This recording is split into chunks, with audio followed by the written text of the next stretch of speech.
is Rumspringa, and how do you say that properly, right? Rumspringa. Rumspringa is when the Amish allow their children between the ages of 16 and 18 to kind of find their way, is the best way I can think of to describe that. This is a time when the kids can experience what the English life is like, and then they can come back and make a decision. Do I really want to join the Amish church or not? They may decide they want to join a different church and not have as many rules and restrictions, or they may find that, hey, this is the way I want to raise my family and live my life. So I'd like to compare what the children or the young teens in my area might do. We're out in the country, compared to some young Amish kids that might, compared to what some of them might experience in a more populated area, where they're closer to the city or to bigger towns. So I will explain that. It just really depends on where they live and what is available to them. Rumspringa simply refers to adolescence. So this is a period of time that usually begins around age 16, and Amish youth are no longer under the total control of their parents on weekends. And because they're not baptized, they're not yet under the authority of the church. So in layman's terms, they're pretty much able to experience life. So what do they do on these weekends? So what are some of the things that they do? Think of worldly activities that an Amish adolescent would want to do that they don't get to do. And it would be things like buying a car, or riding in a car with another group of kids and not just with their parents going to the store. They may go to the movies. They may start wearing clothes that are non-Amish. Things like that they can't necessarily always do. Now, probably most Amish kids, especially if they're in the country, it's more conservative, not a lot going on. They usually will adhere to most of their Amish behavior because that's the way they've been raised and that's where they feel comfortable. And there really isn't a lot of enticing things for them to do or see that are much different. Another reason for the youth to get together is for them to possibly find a mate. Yes, it's young, it's 16 to 18, but this allows them the freedom. They don't have, for the weekend, they don't have to do chores on Saturday or help the family. They can go out and just kind of, be with their friends and other kids their age. So some of the activities that they may do would be playing volleyball together, swimming, ice skating, picnics, hiking, and they may have super parties. That's where a lot of the kids will get together. And again, that will depend on whether they're in the country or into a more populated area.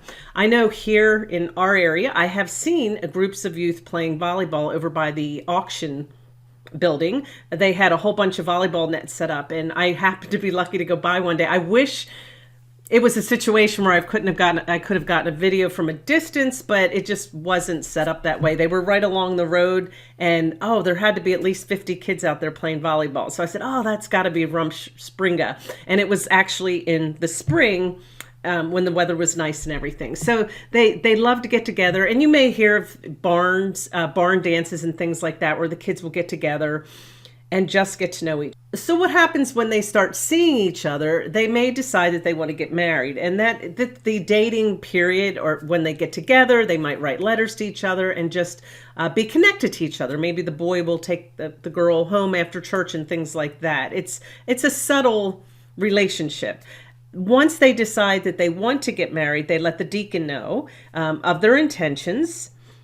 And then the church will announce it, and then there will be a wedding. And typically weddings are held in the fall after a lot of the farming and harvesting and things like that are finished. At this time, when they decide that they want to get married, they want to stay within the church, that's when they will get baptized after they make that decision.